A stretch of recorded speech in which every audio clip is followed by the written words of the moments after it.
मीरा कन्या महाविद्यालय के गेट से बाहर आते ही विमला मैडम ने अपनी चाल तेज कर दी। वे लगभग दौड़ रही थी, इसलिए उनकी बिटिया सीमा को भी दौड़ लगानी पड़ रही थी। विमला मैडम सीमा के उस सवाल से बचना चाहती थी जो उसने गेट से बाहर आते ही दाग दिया था। मम्मी, मैं आपकी और विमल सर की अवैध संतान हूँ। वे बिना कोई उत्तर दिए चली जा रही थी, इसलिए जब उनके बगल से एक ऑटो गुजरा तो उसे रोक कर अपनी बेटी सीमा को लगभग खींचते हुए ऑटो में बैठ गई। उन्हें पता था उनकी बेटी ऑटो चालक के सामने कुछ नहीं बोलेगी। आज जो कुछ घटा उसकी उम्मीद उनको सपने में भी नहीं थी। आज उनके स्कूल की छुट्टी जल्दी हो गई थी। तब उन्होंने अपनी बेटी को भी छुट्टी दिलाकर बाज़ार जाने की सोची थी, इसलिए वे उसकी बड़ी मैडम से अपनी बेटी की छुट्टी स्वीकृत कराकर स्टाफ रूम में बैठी थी। तभी विमल सर स्टाफ रूम में आए। विमला मैडम विमल सर से बात कर रही थी। उसी समय सीमा स्टाफ रूम में घुसी। उसे देखकर विमल सर बोले, यह तुम्हारी बेटी है।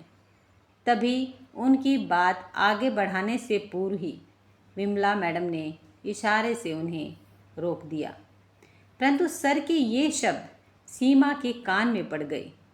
उस समय तो सीमा कुछ नहीं बोली, परंतु गेट से बाहर आते ही मम्मी से पूछे बिना नहीं रही। ऑटो में चुप बैठी रही।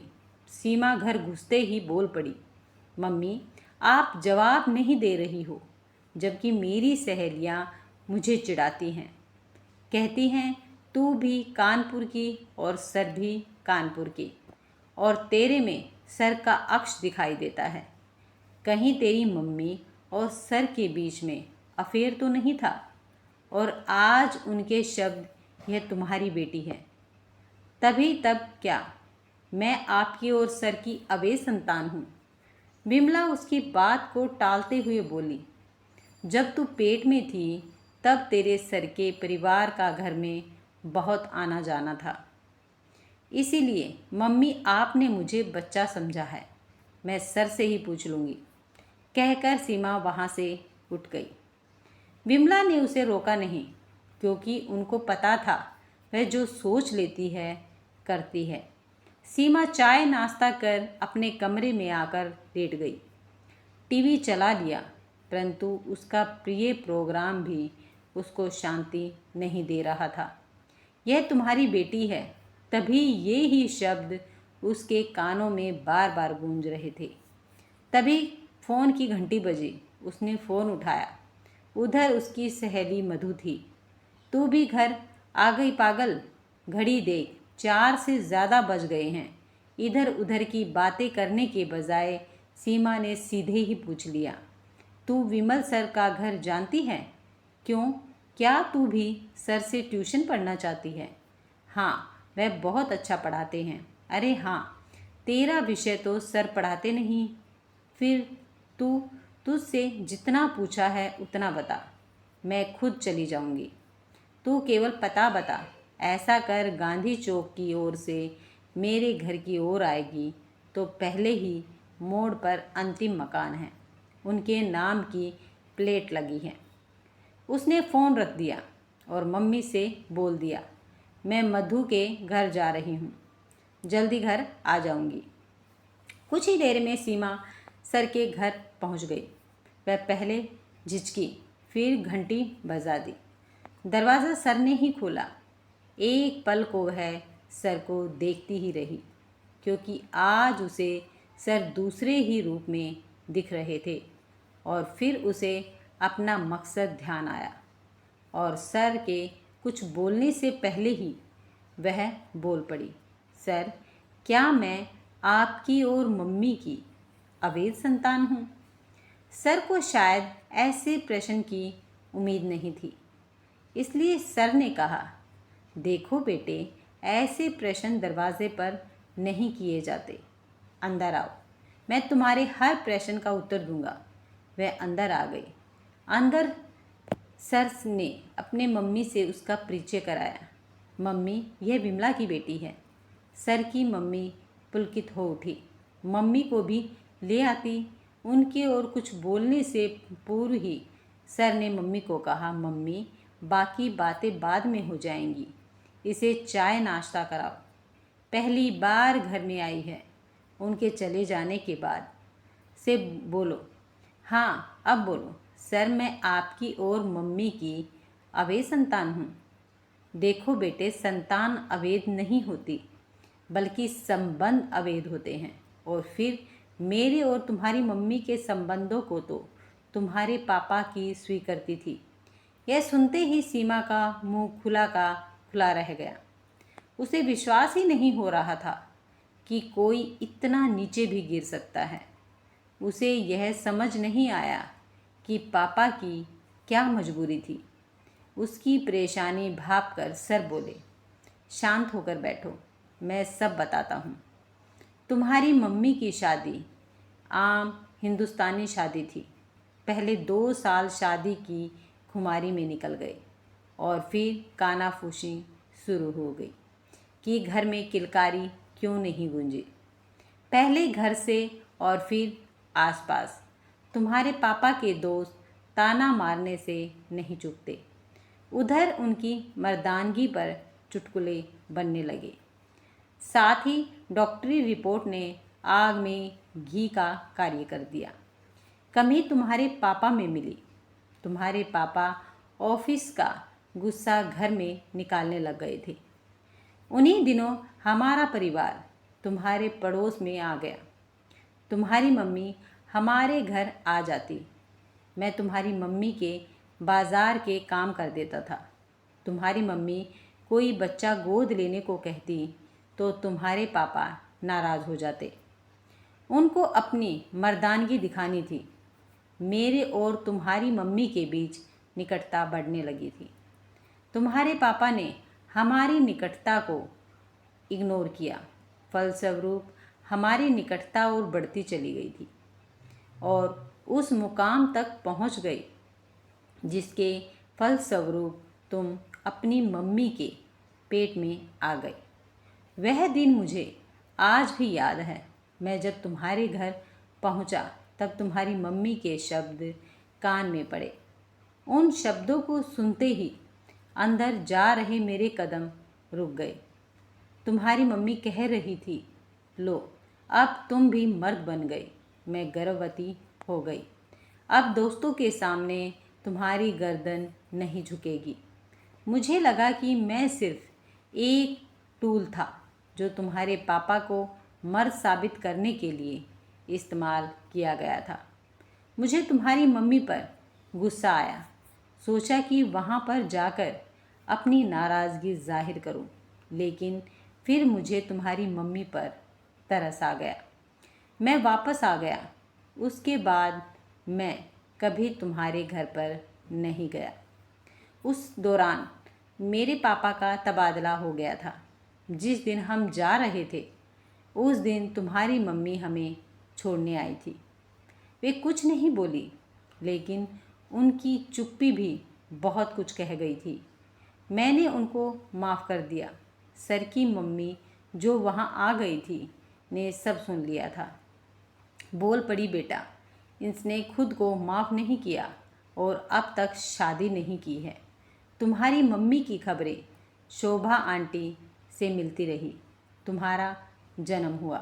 तुम्हारे पिता ने पार्टी दी, लेकिन बताते हैं कि उनके चेहरे पर वह खुशी नहीं दिखाई दी जो एक बाप के चेहरे पर दिखाई देनी चाहिए थी। तुम्हारी मम्मी और पापा में झगड़ा और ज़्यादा बढ़ गया था। तुम्हारा चेहरा देखकर उनको पता नहीं क्या हो जाता था। शायद उनको अपनी नामर्दी ध्यान आ जाती थी या वे हीन भावना से ग्रस्त हो गए थे। तुम्हारी ओर ध्यान नहीं देते थे। तुम्हारी मम्मी के लिए तुम सब कुछ थी। शायद वे तुम्हारे कारण अपने को भूल जाती। एक दिन तुम्हारी मम्मी बाथरूम में नहा रही थी। तुम ज़ोर ज़ोर से रो रही थी। तुम्हारे पापा वहीं पर खड़े थे, परंतु उन्होंने तुम्हें चुप नहीं कराया। उसी समय शोभा आंटी आ गई थी। तुम्हें ज़ोर ज़ोर से रोते हुए देखकर वे तुम्हारे पापा से बोली, कैसा बाप है, लड़की रोई जा रही है और तू अपनी टाई बांधने में लगा हुआ है, जैसे यह तेरी बेटी नहीं है। आंटी के बोलते ही वे आग बबूला हो उठे। वे चीखे, हाँ हाँ, यह मेरी बेटी नहीं है, मैं तो नपुंसक हूँ। इतना कहकर वे घर से निकल गए और फिर केवल उनकी मौत की सूचना आई कि उन्होंने रेलगाड़ी के आगे कूदकर आत्महत्या कर ली थी। बस एक ही बात उन्होंने अच्छी की, अपनी मौत के लिए किसी को जिम्मेदार नहीं ठहराया। कुछ दिन के बाद तुम्हारे मामा तुम्हारी मम्मी और तुमको लेकर चले गए। बात गंभीर हो गई थी। एक तरह से वहाँ चुप्पी छा गई थी। चुप्पी सीमा ने ही तोड़ी।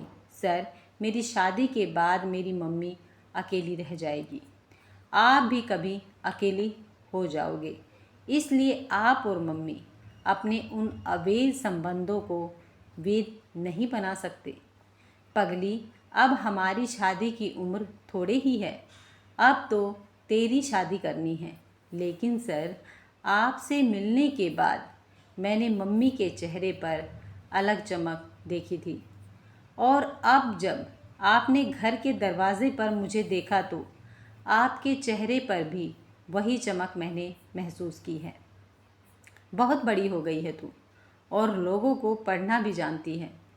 प्लीज़ सर, तू एक तरफ तो तुझे पापा बनना चाहती है और दूसरी ओर सर भी करे जा रही है। पापा नहीं कह सकती, सॉरी, पापा कहती हुई वह सर से लिपट गई। दादी ने उसके सिर पर हाथ फेरते हुए कहा, चल बेटा, अपनी बहू के पास चल पड़ते हैं। सीमा ने उनको रोक दिया। पहले मैं मम्मी से बात कर लूँ। मैं तेरी मम्मी को जानती हूँ, वह भी राज़ी हो ही जाएगी। हाँ दादी, मम्मी मेरी खुशी के लिए कुछ भी कर सकती है। सीमा वापस घर जाने के लिए उठ खड़ी हो गई। तब विमल सर उसे छोड़ने आ गए। उधर विमला सीमा के लिए चिंतित हो रही थी। दरवाजे की घंटी बजी। दरवाज़ा खोलने पर सामने सीमा ही थी। विमला चीखी, कहाँ गई थी? पापा के पास। तेरे पापा तो मर चुके हैं।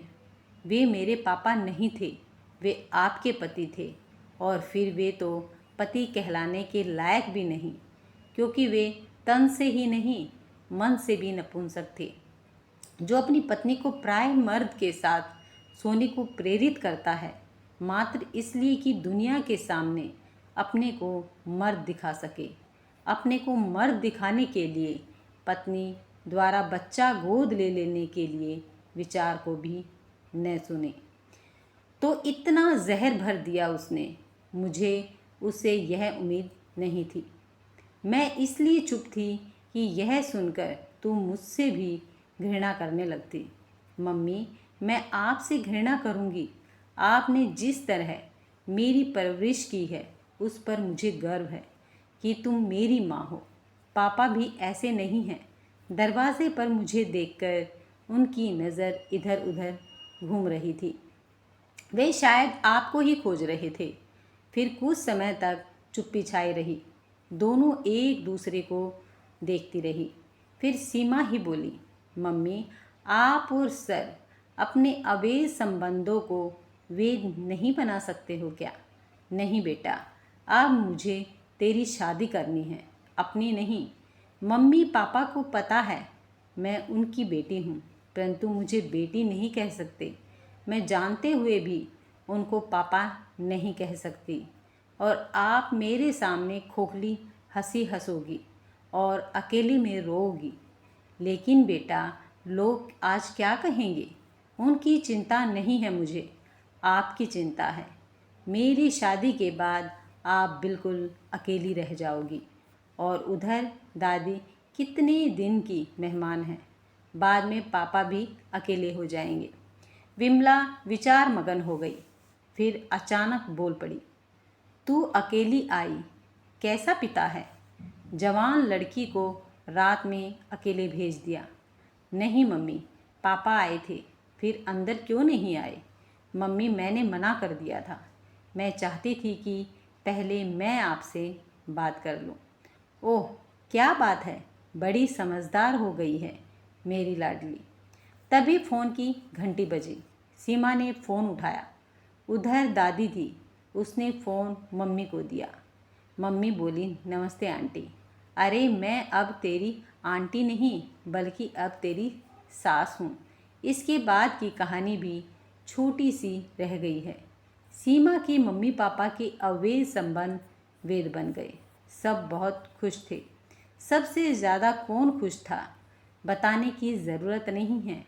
आज जब सीमा मेरे पास बैठी है, पूछ रही है, पापा मैंने सही किया या गलत, अब आप लोग ही बताएं, सीमा ने यह सही किया या गलत। अगर आपको ये कहानी पसंद आई है तो वीडियो को लाइक, शेयर और सब्सक्राइब करना मत भूलिएगा।